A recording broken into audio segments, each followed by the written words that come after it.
Hello students, आजको क्लासमा हामी पढ्छौँ बायोकेमिस्ट्रीको एउटा इन्ट्रेस्टिङ टपिक जसलाई हामीले भन्छौँ जेनेटिक कोड। तपाईहरुले सुनेकै हुनुहुन्छ होला जेनेटिक कोड भनेको के हो। आज हामी यसको कन्सेप्ट बायोकेमिस्ट्री रिलेटेड हामी पढ्छौँ आज र हामी पढ्छौँ आज यसमा हाम्रो के हुन्छ त जेनेटिक कोड भनेको के हो र जेनेटिक कोड को क्यारेक्टर्सहरु के छन् र जेनेटिक कोड्स हाम्रो बायोकेमिस्ट्रीमा कता कता अप्लाई हुन्छ त्यो कुरालाई पनि आज हामी एकदमै राम्रोसँग डिस्कसन गर्छौं। यदि तपाई +2 को स्टुडेन्ट हो, यदि तपाई ब्याचलर को स्टुडेन्ट हो, यदि तपाई एमबीबीएस को स्टुडेन्ट हो, यदि तपाई बायोटेक को स्टुडेन्ट हो, यदि तपाई एमएससी को स्टुडेन्ट हो भने पनि तपाईले के आजको भिडियो एकदमै काम लाग्नेवाला छ। त्यसैले भिडियोलाई लास्टसम्म हेर्नु होला। ओके, म केही टाइम वेस्ट नगरी म सिधै टपिकमा जान्छु। ओके, आजको हाम्रो मेन टपिक रहेको छ जेनेटिक कोड। ओके, जेनेटिक कोडमा हामी पढ्छौँ। पहिला हामी यसलाई बुझ्नु भन्दा पहिला हामी कन्सेप्ट याद गरौँ। पहिला डीएनए भनेको के, आरएनए भनेको के, हामी पहिला यसको कन्सेप्ट राम्रोसँग याद गरौँ। ठीक छ, डीएनए भनेको डबल स्ट्यान्डर्ड हुन्छ। DNA is a genetic material, अथवा हामीले आरएनए लाई पनि के भनिन्छ भने RNA is also a genetic material. That means DNA and RNA both are nucleic acid. Okay, both are nucleic acid and they contain the genetic materials. But in the higher organism, higher जुन animals हरु छ, higher organisms हरु छ, तिनीहरुमा के हुन्छ भने DNA ले के क्यारी गर्छ भने जेनेटिक इन्फर्मेसन क्यारी गर्छ है। DNA ले जेनेटिक इन्फर्मेसन क्यारी गर्छ भने त्यो DNA मा के हुन्छ भने एउटा कोड हुन्छ है। एउटा मात्र होइन कि त्यसमा डिफरेन्ट कोड्सहरु हुन्छ है। सेट अफ कोड्सलाई हामीले के भन्छौँ भने कोडोन्स भन्छौँ। जस्तै हामीले युएजी, जुन हाम्रो यु चाहिँ केमा हुन्छ भने युरासिल भन्छौँ हामीले, त्यो आरएनए मा हुन्छ हैन। डीएनए डबल स्ट्यान्डर्ड हुन्छ, आरएनए सिंगल स्ट्यान्डर्ड हुन्छ। हाम्रो बेसिक कन्सेप्ट बुझ्नुपर्ने कुरा यही नै हो। हायर अर्गानिजम्समा डीएनए ले के रोल प्ले गर्छ भने जेनेटिक इन्फर्मेसन क्यारी गर्ने रोल प्ले गर्छ। तर आरएनए ले के क्यारी गर्छ भने आरएनए ले प्रिमिटिभ एनिमल्स, प्रिमिटिभ अर्गानिजम्स जस्तै प्रोक्यारियोटिक्सहरु छ, जस्तै ब्याक्टेरिया, भाइरसहरु छ भने त्यसमा आरएनए ले के क्यारी गर्छ भने जेनेटिक इन्फर्मेसन क्यारी गर्छ। ठीक छ, अब डिफरेन्ट भाइरसको हामी एक्जाम्पल लिन सक्छौं। हामीले हायर अर्गानिजम्समा डीएनए हुन्छ भन्ने हामी एक्जाम्पल लिन सक्छौं यसमा। ओके, त्यसैले आज हामी यसलाई बुझ्नु भन्दा पहिला हामीले डीएनए को कन्सेप्टलाई बुझौं, त्यसपछि आरएनए को कन्सेप्टलाई हामीले बुझ्यौं, त्यसपछि हामीले यसमा सेन्ट्रल डोग्मा थ्योरी भनेर हामी जनरली नाम सुनेकै हुन्छ मलाई। यदि हामी +2 को स्टुडेन्ट हो, तपाईहरुले बायोलोजीमा पढ्नुहुन्छ होला सेन्ट्रल डोग्मा थ्योरी, तर पछि गएर तपाईहरुले के पढ्नुपर्ने हुन्छ भने सेन्ट्रल डोग्मा थ्योरी भनेको केमिस्ट्रीमा पढ्नुपर्ने हुन्छ। हेर्नुस् है, सेन्ट्रल डोग्मा थ्योरी भनेको के भनिन्छ भने तीनटा प्रोसेस हुन्छ, यसमा तीनटा स्टेप हुन्छ। जस्तै फर्स्टमा डीएनए छ, डीएनए ले के गर्छ भने आरएनए फर्मेसन गर्छ र आरएनए ले के फर्मेसन गर्छ भने प्रोटिन फर्मेसन गर्छ। ठीक छ, यही प्रोसेसलाई हामीले के भन्छौँ भने सेन्ट्रल डोग्मा थ्योरी भन्छौँ। ओके, हेर्नुस् त, डीएनए बाट आरएनए फर्मेसन हुने प्रोसेसलाई हामीले के भन्छौँ भने ट्रान्सक्रिप्सन भन्छौँ। ठीक छ, ट्रान्सक्रिप्सन है। त्यसपछि आरएनए बाट जुन हाम्रो प्रोटिनको फर्मेसन हुन्छ यो प्रोसेसलाई हामीले के भन्छौँ भने ट्रान्सलेसन भन्छौँ। बुझ्नुस् है राम्रोसँग, ट्रान्सक्रिप्सन र ट्रान्सलेसन। ट्रान्सक्रिप्सन भनेको आरएनए फर्मेसन प्रोसेस। ठीक छ, आरएनए डबल स्ट्यान्डर्ड डीएनए बाट हाम्रो के फर्मेसन हुन्छ, सिंगल स्ट्यान्डर्ड आरएनए फर्मेसन हुन्छ। आरएनए मा पनि कुन आरएनए फर्मेसन हुन्छ, हाम्रो फर्मेसन हुन्छ एमआरएनए फर्मेसन हुन्छ। दैट मीन्स मेसेन्जर आरएनए को यसमा के हुन्छ फर्मेसन हुन्छ। एन्ड त्यसपछि मेसेन्जर आरएनए जुन फर्मेसन हुन्छ त्यसबाट ट्रान्सलेसन भइसकेपछि हाम्रो के हुन्छ भने प्रोटिनमा कन्भर्ट हुन्छ। ओके, यसमा के हुन्छ भने प्रोटिन सिधै कन्भर्ट हुँदैन, sequence of amino acid combine भएर यसमा के हुन्छ भने एउटा स्ट्रक्चर प्रोटिनको स्ट्रक्चर बन्छ हाम्रो है, जसमा हाम्रो के हुन्छ भने दुईटा लोब्स हुन्छ प्रोटिनको। ओके, एउटा हाम्रो हायर लोब, एउटा हाम्रो बिगर युनिट हुन्छ, एउटा हाम्रो के हुन्छ भने स्मलर युनिट हुन्छ। सो अब टपिकमा छिरौँ हामी। ओके, हाम्रो के छ भने पहिला यसमा डेफिनेसन हेर्नुस् त, the central dogma of molecular biology. हामीले जनरली यसलाई भन्दाखेरि मोलिकुलर बायोलोजी भन्छौँ या त हामी बायोकेमिस्ट्री भन्छौँ। ठीक छ, the central dogma of molecular biology states that the flow of genetic information in living cell is from DNA to protein, DNA to RNA to protein. ठीक छ, यो प्रोसेस जुन हामी जान्छ हाम्रो from DNA to RNA to protein. सेलले के गर्छ भने सेलले एउटा हाम्रो system, cell uses a system called genetic codes, जुन हामीले यसैलाई के भन्छौँ भने सिस्टम हुन्छ। जस्तै हाम्रो मोबाइल चलाउँदाखेरि पनि हाम्रो के हुन्छ भने त्यहाँ एउटा हाम्रो सिस्टम हुन्छ, प्रोसेसर हुन्छ नि। त्यस्तै हाम्रो के पनि हुन्छ भने जेनेटिक इन्फर्मेसन ट्रान्सफर हुँदाखेरि त्यहाँ पनि एउटा के हुन्छ भने सिस्टम हुन्छ है। सेलले के गर्छ भने हाम्रो बडीमा एउटा सिस्टमलाई के गर्छ भने त्यसलाई आदेश दिन्छ। त्यसको मतलब बुझ्नुहुन्छ होला। यसलाई के गर्छ भने कमान्ड दिन्छ। जस्तै हामीले कम्प्युटरमा एउटा कमान्ड दिन्छौँ नि, कमान्ड दिएर प्रमोटमा हानिदिन्छु, यस्तो हानिदिन्छु, इन्टर हान्दैछ, हाम्रो के हुन्छ भने एउटा कमान्ड त्यसमा जान्छ, कम्प्युटरमा कोडिङ हुन्छ त्यसपछि। र एक्ज्याक्टली हाम्रो के हुन्छ भने cell uses a system called genetic code, okay, to translate the sequence of nucleotide on mRNA. जुन हाम्रो एमआरएनएमा, जुन हाम्रो आरएनएमा के हुन्छ भने आरएनए र एमआरएनएमा नझुकिनु होला है, किनकि मैले यसमा एमआरएनए पनि भन्छु, आरएनए पनि भन्छु, एउटै कुरा हो, यसमा कन्फ्युजन नहुनुहोस् है, ठिक छ। Translate the sequence of nucleotide on RNA molecules into the corresponding sequence of amino acid. Corresponding sequence of amino acid भनेकै हाम्रो के हो भने प्रोटिन हो। यदि हायर स्ट्रक्चरमा गयो भने, एमिनो एसिडको हायर स्ट्रक्चरमा गयो भने त्यसलाई हामीले के भन्न सक्छौँ भने प्रोटिन भन्न सक्छौँ हामीले, ठिक छ। प्रोटिनको स्ट्रक्चर हेऱ्यो भने primary, secondary, tertiary, quaternary structure हाम्रो के हुन्छ भने प्रोटिनको हुन्छ। यो हामी फर्दर आउने क्लासमा, फ्युचर लेक्चरमा हामी यसलाई राम्रोसँग हेर्छौँ, ठिक छ। ओके, अब यसलाई हामीले बुझ्दाखेरि के बुझौँ भने डिएनएदेखि आरएनए फर्मेसन भयो, ठिक छ, मैले भनिसकेँ। आरएनएदेखि प्रोटिन फर्मेसन भयो। यसै प्रोसेसलाई हामीले के भन्छौँ भने सेन्ट्रल डोग्मा थ्योरी भन्छौँ। र यही प्रोसेसलाई हामीले के भन्छौँ, यही प्रोसेस हाम्रो के हुन्छ भने यसमा हाम्रो सेलले, हाम्रो सिस्टमले के गर्छ भने यो प्रोसेसलाई युज गर्छ, okay.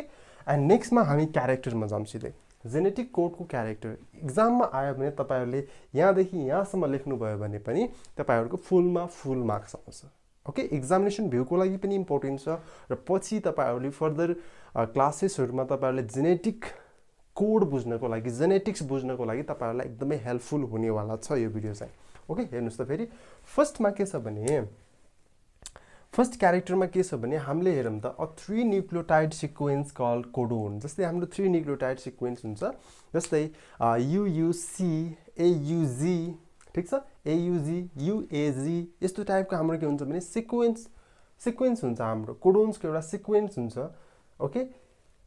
A 3 nucleotide sequence call codon. 3 nucleotide sequence हेर्नुहोस् त, युयुसी न्युक्लियोटाइड भनिन्छ यसलाई, न्युक्लियोटाइडको सिक्वेन्स हो हाम्रो। Codon is use to encode the each amino acid. यसले के गर्छ भने हाम्रो प्रोटिन सिन्थेसिस, ठिक छ, जुन प्रोटिन सिन्थेसिस छ हाम्रो, ट्रान्सलेसन प्रोसेस हुँदाखेरि हरेकले के गर्छ भने यसले प्रोटिन एमिनो एसिडलाई कोड गरे हुन्छ है। जस्तै हामीले एयुजीलाई राखेर हामीले यदि युज गर्यो भने, इन्जाइम राख्यो भने त्यसमा एमिनो एसाइल इन्जाइम फर्मेसन भएर त्यसरी रियाक्सन्सहरू प्रोसिड हुन्छ, ठिक छ। अब यसमा हेर्नुहोस् त, फर्स्टमा हाम्रो के छ भने ट्रिप्लेट नेचर हुन्छ हाम्रो। ट्रिप्लेट मतलब कि यसमा 4वटा हुँदैन, 5वटा हुँदैन, जस्ट ओन्ली के हुन्छ भने 3टा हुन्छ, 1 2 3, योभन्दा बढी हुँदैन। अब यसमा जे पनि आउन सक्छ, एएयु आउन सक्छ, युयुसी आउन सक्छ, युयुजी आउन सक्छ। हामीले यो फर्दर केमा पढ्छौँ भने कोडोन डिक्सनेरीमा पढ्छौँ हामी एउटा, ठिक छ। ओके, नम्बर 2मा छ हाम्रो the code do not overlap. बुझ्नुहोस् है राम्रोसँग, the code do not overlap, that is यसको मिनिङ बुझ्नुहोस्। डु नट ओभरल्यापको मिनिङ के? जस्तै मैले यहाँ रेड मार्कर यहाँ मैले अगाडि राखिरहेको छु भने यो फेरि अगाडि गएर के हुन्छ भने यही ओभरल्याप हुँदैन, यही स्टार्ट हुँदैन। के हुन्छ भने यसको पछाडि अर्को डिफ्रेन्ट चेन फर्मेसन हुन्छ हाम्रो, ठिक छ। ओके, यही कुराले भन्छौँ हामी the code do not overlap when 2 RNA molecule is read by the ribosome, ठिक छ। Ribosome the code do not overlap, that means हेर्नुहोस् त, GCC एउटा कोडोन हो हाम्रो। त्यसपछि अर्को के छ, UUC, ठिक छ। अर्को छ GCGU एन्ड CCG। के छ भने हरेक यहाँ के गरिरहेको छ भने हामीले डिफ्रेन्ट कोडोन्स हामीले युज गरिरहेछौँ, ठिक छ। डिफ्रेन्ट कोड्स हामीले युज गरिरहेछौँ यसमा। नम्बर 3मा छ हाम्रो, नम्बर 3मा हेरौँ त, नम्बर 3मा के छ भने अब the code is read continuously. Code के हुन्छ भने कन्टिन्युसली स्टार्ट भइरहेको हुन्छ, कन्टिन्युसली अगाडि बढ्छ। यसको मतलब यो होइन कि अगाडि ब्रेक भएर फेरि के हुन्छ भने अर्को नयाँ चेन फर्मेसन हुन्छ। यस्तो हुँदैन हाम्रो। के हुन्छ भने कन्टिन्युअसली जस्तै यसको चेन फर्मेसन भइरहेछ भने यसरी के हुन्छ चेन फर्मेसन नयाँ नयाँ चेन बन्दै जान्छ र लास्टमा गएर के हुन्छ भने यो कम्प्लिटली स्टप हुन्छ। कसको प्रेजेन्समा? स्टपिङ कोडोनको प्रेजेन्समा यो के हुन्छ स्टप हुन्छ। ठिक छ। Read sequentially start to the end. ठिक छ। यही बुझ्नुहोस् हामी start to the end. Start भइसकेपछि एउटा पोइन्टमा गएर बल्ल त्यो एन्ड हुन्छ। ठिक छ। सिक्वेन्सली जान्छ हैन, जिगज्याग वेले त्यो कसै कहिले पनि जाँदैन। ओके, नम्बर 4 मा जाम हामी। नम्बर 4 मा हेर्यो भने द जेनेटिक कोड इज डिजेनेरेटेड। हेर्नुहोस् त, अब यसमा हामीले थोरै बुझ्नुपर्ने कुरा के छ भने डिजेनेरेसीको मिनिङ के हो हेर्नुहोस् त। यदि हाम्रो कोड डिजेनेरेसी अफ कोडोनले के गर्छ भने यदि डिजेनेरेसी यसमा छ भने यसले के गर्छ भने minimise the effect of mutation हुनबाट के गर्छ भने कम गरिदिन्छ यसले। हाम्रो बडीमा डिफ्रेन्ट रोगहरू लाग्छ। जस्तै हामीले डिफ्रेन्ट क्यान्सर्सहरू हुन्छ हैन, क्यान्सर रोगहरू लाग्छ, अरू नयाँ डिजिजहरू आउँछ। हाम्रो थ्रोट क्यान्सर हुन्छ हैन, हाम्रो त्यसपछि अरू क्यान्सर लङ क्यान्सर भइरहेको हुन्छ। त्यो क्यान्सर हुनुको रिजन के हो भने एउटा रिजन भनेको हाम्रो के हो जिनहरू के हुन्छ भने कोडहरू के हुन्छ भने डिस्टर्ब हुन्छ। तिनीहरू जुन सिक्वेन्समा त्यो कोड बस्नुपर्ने हो त्यो सिक्वेन्समा कोड हुनु त्यहाँ म्युटेसन भइसकेपछि हामीलाई के हुन्छ भने बच्चाहरूलाई हेर्दाखेरि डाउन सिन्ड्रोम आउने, टर्न सिन्ड्रोम आउने हैन, क्याल्नेफेल्टर सिन्ड्रोम आउने, ओके, डाउ सिन्ड्रोमहरू यस्तो यस्तो सिन्ड्रोम्सहरू हाम्रो के हुन्छ भने स्टार्ट हुन्छ यसमा चाहिँ। ठिक छ। अब यसमा हाम्रो डिजेनेरेसीको मिनिङ बुझिसक्नुभयो। डिजेनेरेसी भएन भने हाम्रो के हुन्छ म्युटेसन बढ्छ र डिजेनेरेसी हुनु भनेको के हो भने यसले म्युटेसनलाई मिनिमाइज गरिदिन्छ। That means it is helpful for us. Okay, the codons consist of nucleotides. Codon consist of nucleotides since there are 4 types of nucleotides. हेर्नुहोस् है, there are 4 types of nucleotides. हाम्रो के हुन्छ भने 4 टाइप्स अफ न्युक्लियोटाइड्समा हाम्रो के हुन्छ हेर्नुहोस् त, यो छ हाम्रो 4 × 4 × 4 64 कोडोन्स हाम्रो के हुन्छ भने युनिक कोडोन्स हाम्रो बडीमा प्रेजेन्ट हुन्छ। हाम्रो बडीमा मात्र होइन कि अप टु द ब्याक्टेरियादेखि लिएर हाम्रो के हुन्छ भने higher human beings, higher animals, human बिङ्समासम्म के हुन्छ भने 64 कोडोन्स नै हुन्छ। द्याट मिन्स यसलाई हामीले के भन्न सक्छौँ भने इट इज युनिभर्सल। त्यसैले हामीले लास्टमा लेख्छौँ यसलाई। हेर्नुहोस् त, the code is universal valid bacteria to man. ठिक छ। ब्याक्टेरियादेखि लिएर हामीले ह्युमन बिङ्ससम्म हेर्दाखेरि यसमा के हुन्छ भने यो कोड चाहिँ भ्यालिड हुन्छ हैन। जस्तै हाम्रो सेक्युरिटी कोड हुन्छ। सेक्युरिटी कोड भनेको छ तपाईँको लागि मात्र भ्यालिड भयो हैन, मेरो लागि मात्र भ्यालिड भयो, तर यो के हुन्छ भने सबैको लागि भ्यालिड हुन्छ है। त्यसैले त हाम्रो रिसर्चरहरू रिसर्च गर्न सकिरहेछन् र डिफ्रेन्ट रिसर्चमा के गर्न सकिरहेछन् भने यसको कोडलाई यसरी हामीले म्याच गरायो भने कस्तो हुन्छ होला हैन। जस्तै यसको ब्लडलाई, यसको जेनलाई हामीले के गर्यो भने क्लोनिङ गरिदियो भने के बन्छ होला यसमा हैन। जस्तै पिगको डिएनएलाई लिएर ह्युमनमा राखिदियो भने त्यसमा कस्तो खालको कम्बिनेसन आउँछ भन्ने कुरालाई के गर्छ भने जेनेटिक कोडले एउटा भ्यालिड इन्फर्मेसन दिन्छ र यसले के गर्छ भने फर्दर रिसर्चको लागि पनि एकदमै हेल्प गर्ने गर्छ। ओके, नेक्स्टमा हामी जाम। त्यसपछि अब यसमा हेर्नुहोस् त, यो भनेको कोडोन ल्युसिनको लागि हो। ल्युसिन भनेको हाम्रो के हो एउटा एमिनो एसिड हो। त्यसको लागि हाम्रो कोड के छ भने UUA। यो हाम्रो के हो भने हाम्रो ल्युसिनको लागि एउटा सिक्वेन्स हो। हाम्रो जेनेटिक कोडको एउटा सिक्वेन्स हो। यो जेनेटिक कोड छ भने हाम्रो त्यहाँ के छ भने त्यो ल्युसिन हो भनेर हामीले हेर्न सक्छौँ। एउटा एमिनो एसिड हो। अर्को हेर्नुहोस् त, अर्को हाम्रो के छ भने द कोड इज कमालेस। कमालेसको मिनिङ बुझ्नुहुन्छ। यसमा कुनै पनि हामीले कमा युज गर्दैनौँ हैन। कोडोन लेख्दाखेरि यसमा हामीले कुनै पनि कमा लेख्दैनौँ। जस्तै हामीले कुनै एउटा सिक्वेन्समा लेखिरहेको छ भने त्यहाँ हाम्रो कमा युज हुँदैन हैन। The code is commaless, that is there is not use any kind of signal to indicate the end of one codon and beginning of the next. Genetic code is commaless. यसरी लेख्न सकिन्छ हामीले। जस्तै हाम्रो के छ भने यो केसमा यदि हामीले कमा लेख्यो भने यहाँ मिस्टेक हुन्छ, तर हामीले नर्मल्ली हामीले के लेख्यो भने यसलाई के गर्यो भने यो बुझ्नको लागि हामीले के छ यतिवटा हुन्छ भनेर मात्र देखाउनको लागि हामीले यसमा राख्यौँ। तर हामीले जेनेटिक कोड लेखिरहेछौँ भने हामीले यस्तो कमाहरू युज गर्दैनौँ। हामीले एन्ड कमाको यस्तो युज हुँदैन यसमा। ठिक छ। त्यसैले हामीले यसलाई पनि हटाइदिन सकिन्छ। ठिक छ।